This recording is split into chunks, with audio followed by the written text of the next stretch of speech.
Hello and welcome to our 12th COVID-19 market update with Thomas Caldwell. Today is September 16th, 2020, and about 26 weeks since we started self-isolating and social distancing. Tom, the Canadian-US border has been closed, and it will be closed till September 21st, but there's talk about them extending it to November or even early 2021, which leads me to the topic of Canadian snowbirds. I've talked to many who have no intentions of returning back south of the border. And then I was talking to a neighbor who said that he purchased his very first shovel in 15 years, which made me think about Canadians vacationing in Canada and now having to buy winter wear. How will this contribute to the Canadian economy? Well, it's pretty hard to quantify it at this point in time, but there will be a difference. There will be a slight increase in spending patterns in Canada with snowbirds or people not going down to Florida. Also, Florida's not quite as happy as it used to be. America's going through a lot of turmoil right now. So I think that will keep people away. The impact will probably be felt more in Florida because it's a very small area where lots of Canadians congregate.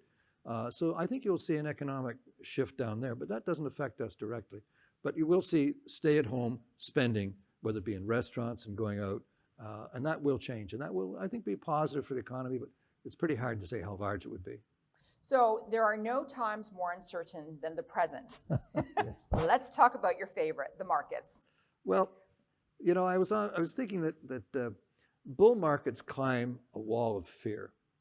And if we look at the environment we're currently in, there's lots to be worried about. You have the presidential soap opera, and I'm not too worried about the election. What I am worried about is if it isn't conclusive and it's contested and it goes on into January before there are any kind of results coming out of it, that could be problematic for markets, I would think. Not massively, because we will get resolved.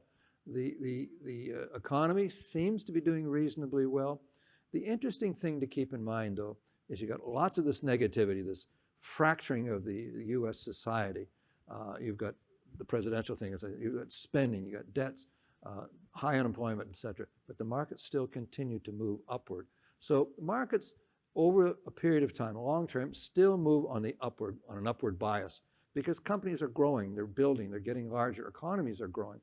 But you will have this sawtooth type of reaction on an upward trend.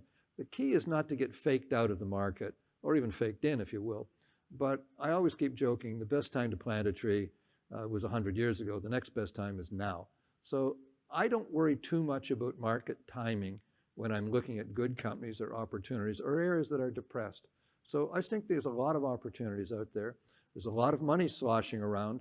Central banks are printing it. Interest rates are very low. So people are out buying stuff, whether they be houses or whether they be equities. So I think part of that is the underpinning of this market. So as you know, Liz, I'm an incurable optimist, and I just and it's worked well for me. So I'm just sticking with that pattern.